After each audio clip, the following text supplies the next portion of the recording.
Now, there have been a lot of arguments against why we shouldn't join the rest of the industrialized world in guaranteeing healthcare coverage for every single American. Now, I've heard everything from it's too expensive.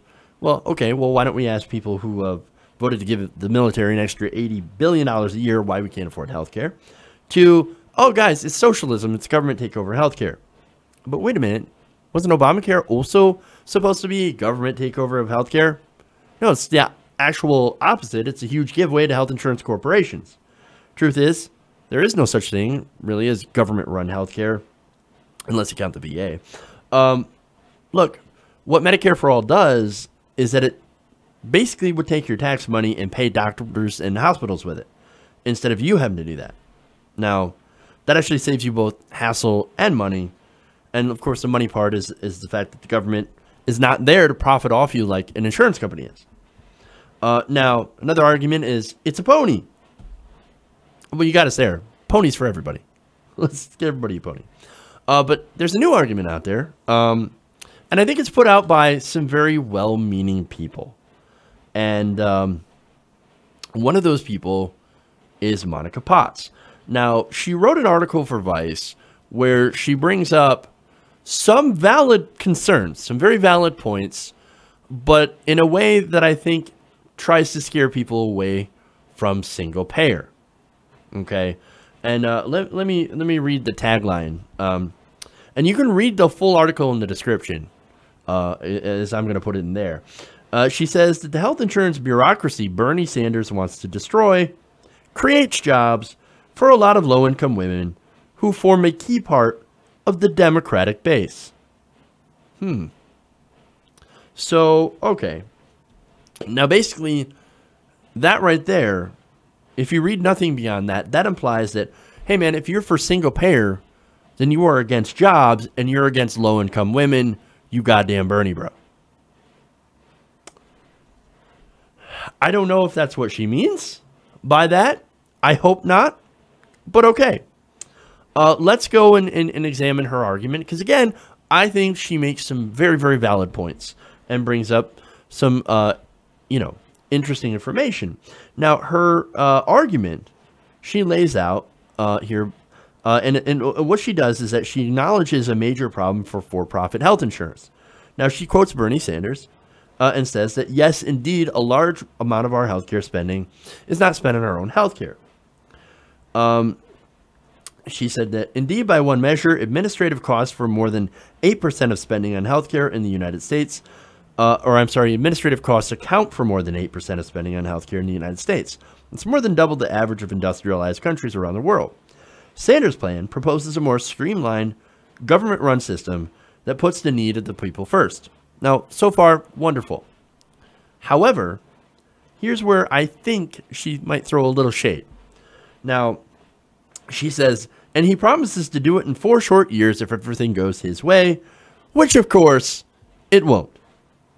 Now, okay, first of all, I don't necessarily recall him ever making the promise of getting healthcare done in 4 years. Now, he did say that if it passed, his plan, if it passes, which in itself is a long-haul proposition, would be phased out, or would be phased in, I should say, in just over 4 years. So, okay, saying that gives the impression that he thinks that this fight might be done in 4 years, but actually not. That aside, and that's just a small nitpick here, here's where we're getting to the crux of her argument. She says all of that bloated spending does something else single-payer fans would do well to grapple with. It creates jobs. Often, these are good jobs, especially for people with a modest education. And what happens to those people, who are mostly women, is something Democrats and progressives need to get a handle on if single-payer is ever going to get real traction in Washington. So look, again, that is an important consideration. You're correct in pointing that out. However, again, I have a problem with the presentation, and maybe this is just more me than her, but this is the way I'm reading it. Basically, you can have health care for everyone, or you can have jobs for low-income women, but you can't have both. But why not? Why can't we have both? That's an interesting question, and maybe that's one that she's trying to grapple with, and maybe that's why she wrote this article in the first place. Now, further in, she gets into a very heartbreaking example of her own life. And I guess this really explains where she's coming from. She writes that about 14 years ago, when my dad was sick with cancer and unable to work, my mom found a job at the hospital in my rural hometown of Kansas, of Arkansas. The hospital was hiring everyone, it seemed. My mom found herself working with huge numbers of women who only had high school educations and had been out of the workforce for some number of years to take care of their children. This wasn't just an Arkansas thing. In many rural areas across America, the local hospital has traditionally been the largest local employer.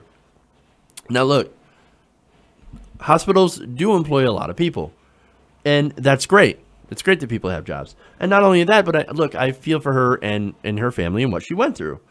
Look, I had my own family member go through cancer. My father also had cancer. Now, it's not near her situation.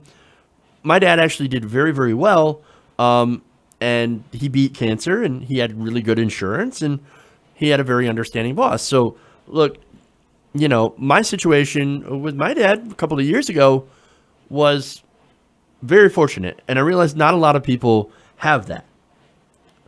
And that's the point. Not everybody does have that, especially if you're in rural Arkansas. You may not have a good job or health insurance, and even if you do, you still might not be able to pay your deductibles in order to afford your health insurance. That's the reason that we're fighting for Medicare for all.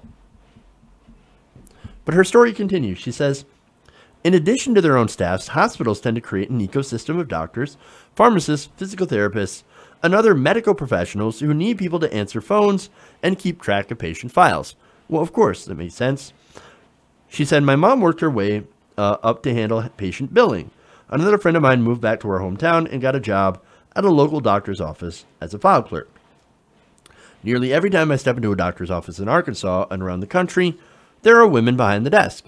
That's true. In fact, she has stats that point that out. More than 80% of people who call themselves file clerks are women. Physicians' offices and hospitals employ a lot of these people. While the wages aren't amazing, roughly $12 to $15 on average, hey, you know, $15 minimum wage, I'm just saying, these are inside and office jobs that generally involve sitting at a desk, which is to say they are not menial. The same is true for many of the administrative jobs done in medical office settings. There's a whole career path at for-profit colleges called medical billing, and these jobs pay pretty well, more than $18 an hour nationally. Like many jobs in the healthcare industry, the long-term trends for job growth here are strong, especially since the Affordable Care Act boosted insurance enrollment. These are jobs that can lead to promotions and raises at a time when upward mobility is awfully hard to come by. Now, the problem is that a good portion of what many of these workers do is handle is relationships and billing, and keep track of payments from insurance companies the middleman Bernie Sanders wants to be rid of. Yeah, that's because all that stuff does add a lot of administrative cost to healthcare, which makes it unaffordable for some people.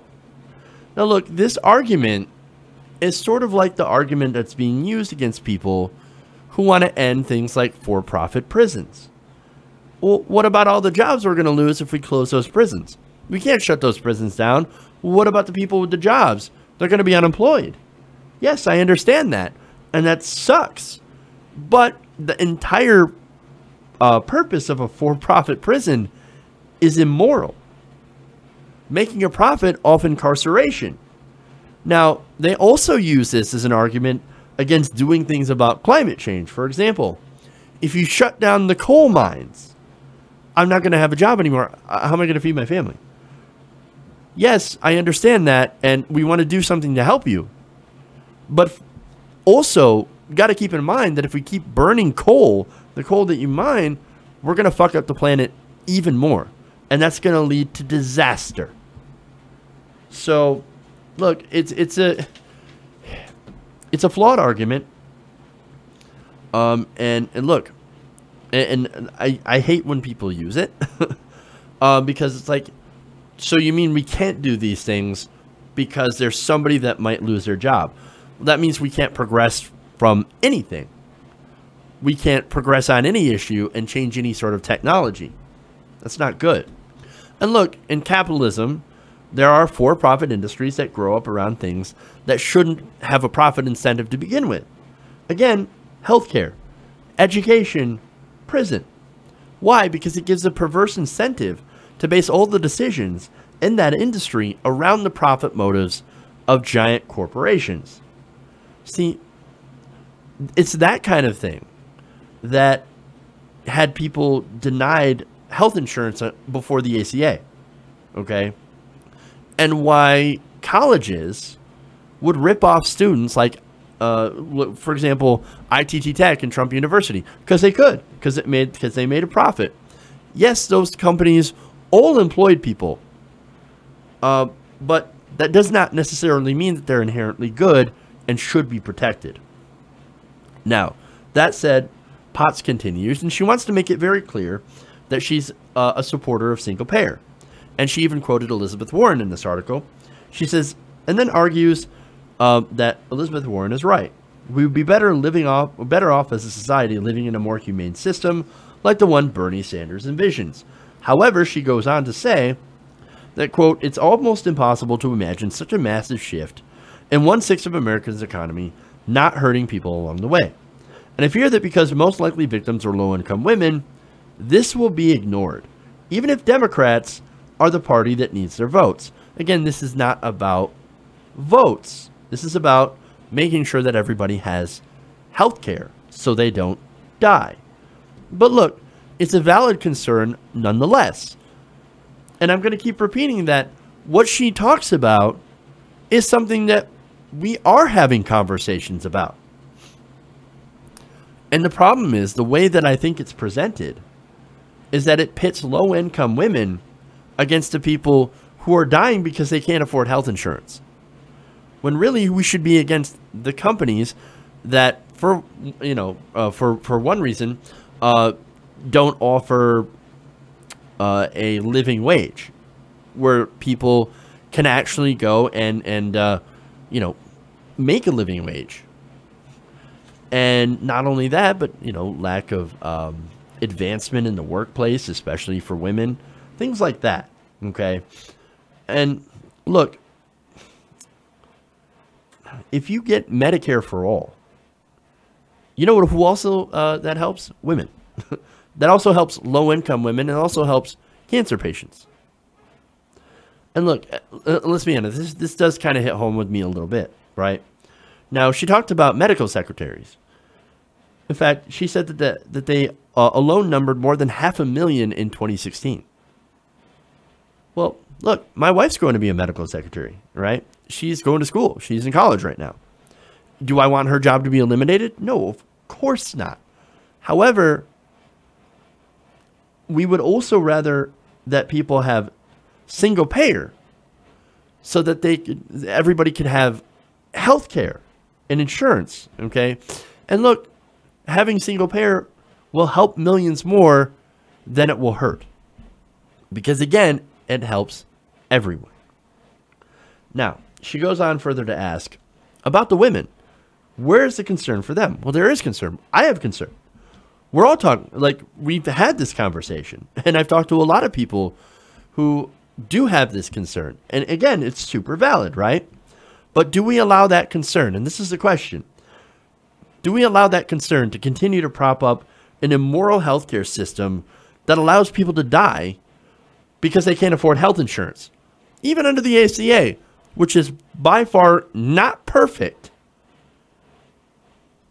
Do we allow that concern to allow these people to die?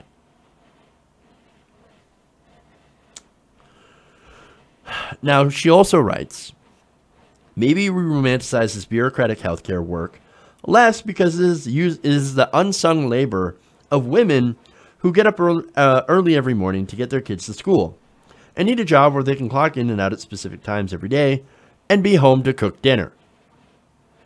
Or maybe we don't think much about these people because we still all see women's work as disposable. Look, man, again, if you want to talk about sexism, there are certainly people who think like that. And there are certainly a lot of sexist people around. But are they the majority? No. especially when it comes to the people that are pushing Medicare for all. That is certainly not the majority. Progressives, by nature, are not sexist. And I certainly hope that she's not implying that they are. And if she is, let me know. Or if she's not. I'm just trying to figure out exactly what she means by this. And look, again, people who are pushing Medicare for all, we are thinking about these people. And there are good points about these job losses. And some people are like, well, we gotta go slow to let the people adapt to this. You know, or we can't fully go to a single payer system. We should just do a public option instead, so we can save all these jobs. So I'm really worried about these jobs. I understand that. And again, you're coming from a good place. But again, do we stop societal progress and continue to protect an immoral system in order to save a few jobs? And you could make this argument again across all these different industries, whether it be for-profit prisons, for-profit schools, and you know, etc. Right? Now, finally, she writes, whenever America talks about how best to take care of workers displaced by a changing economy, there's always some gesture towards job training or increasing access to education. Now, look, I know, and I know usually the talk of that is bullshit, okay? I don't think we should increase access to education. I think we should just give them access. We should give them education by instituting a tuition-free college. You know, if you want to go to a public university or a public college, that should be tuition-free. That's something that I advocate for, okay? Now, she also says that there's no doubt that more and better healthcare would lead to some new jobs in home healthcare, nursing, nursing assistants, and other such gigs. But then she asks, well, what if every woman doesn't want to become a nurse? Well, she doesn't have to. However, she then says, what other jobs could people find, especially in rural America? I fear there would be low-end retail jobs that would tend to be worse in almost every way, uncertain hours, low pay, constant standing. And look, I totally understand that concern as well. But that actually makes the case for more government investment in industry and also a living wage. So those are things that we could actually address. In fact, she does talk about that. She says, if we lived in a country with a stronger social safety net, then a potential shock to an industry that employs many of our least educated workers will be less concerning. And that's very interesting. But think about this, right? If we had a massive push towards Medicare for all, and we had a Congress in there that would actually pass something like that, well, wouldn't you think that they would also pass other things that were also as progressive? That they would push for a higher social safety net? It's not just about one thing. It's not just about one policy. It's about a collection of policies in order to help create a more stable, stronger America and better America for workers. So I think she doesn't see all those other things that would go along with Medicare for all that would help absorb the shock to that system. And look, maybe all she's doing is trying to raise awareness to that, and that's fine. Now, she says, like I said, as long as we're living in the United States of America, the people cheering for single payer need to come up with a plan to help the workers it threatens to leave behind. And again, I do agree with that. Just like the coal miners, we can't leave these people in the medical industry behind. But we also can't stop progress on this issue to prop up an industry that does not work for the benefit of everyone, that works for the benefit of their donors. Now, finally, I also want to point out here that some of the biggest advocates of single payer are women. And not only that, but people working in the healthcare field. For example, the national nurses, the nurses union, female doctors, prominent women activists. And not only that, but look, the bill itself has a lot of stuff in there for reproductive rights. It would actually provide comprehensive reproductive care for women, including abortions. It would eliminate the Hyde Amendment. And so those are the things that are in Medicare for all that would also benefit women and working women. And look, they wouldn't have to worry about losing their insurance, working women. If they lose their jobs or getting a lower paying job with less hours. they would still end up having insurance in that situation.